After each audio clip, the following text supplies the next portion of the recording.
This thought has been on my mind. So I think one of the two biggest concerns that I have in raising kids is that what happened to the shift that we are not having these kids critically think and we're not allowing them to fail. Us not allowing these kids to think and not letting them fail is detrimental. So what does that mean?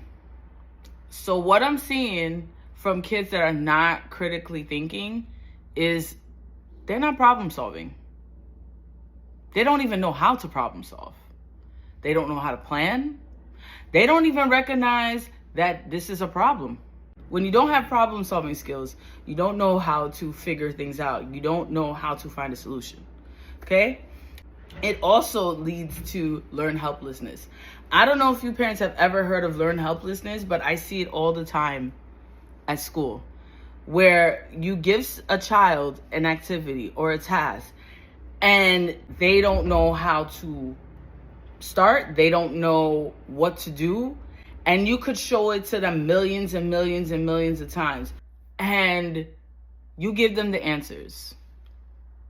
You don't make them work for it. You looking at them, they looking back at you, you looking at them. You're like, hello. And my second concern is that we're not allowing these kids to fail. Failing is a part of life. Failing is a part of learning. When you fail, you recognize, hey, this didn't work. Okay? So I need to figure out what's another alternative, which leads to the second thing. When they fail, they learn to have alternate solutions. So you got plan A, plan B, plan C, plan D, plan E, so on and so on. Okay? And when children fail, it also allows, and then they're used to, so when children fail and they're used to having alternate solutions, they are learning how to plan and think ahead. Trial and error is the best way to recognize that something isn't working. For example, let's say this. We have a kid and let's say they button up their shirt, okay? And they come to you and they say, look, mommy, I did it. And you notice that it's not even, it's not a line. And you're like, you did a great job, but there's something off with that shirt. Can you tell me what it is? And you don't have to just tell them, hey, you missed a button. Have them look. Take them to the mirror. Take them in front of a mirror. Have them touch the buttons and say, something's a little off. Do you notice it? Do you see this side is longer than the other side? And say, what do you think happened? You're not giving them the answer, you're guiding them to the answer. So you're building that problem solving skill.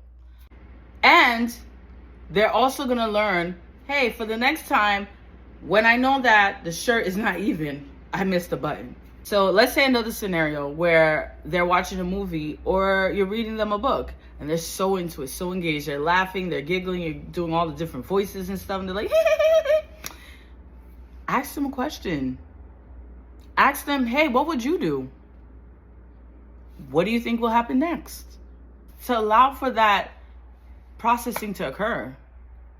I mean, it's really not that difficult, but we just need to do it. These children need to be prepared for the future. Like, we got to do something. We can't just baby them. We can't, because that cute little 3-year-old is going to be a 33-year-old man one day. So with that being said, we need to allow for these kids to make mistakes. We need to allow for these kids to start critically thinking.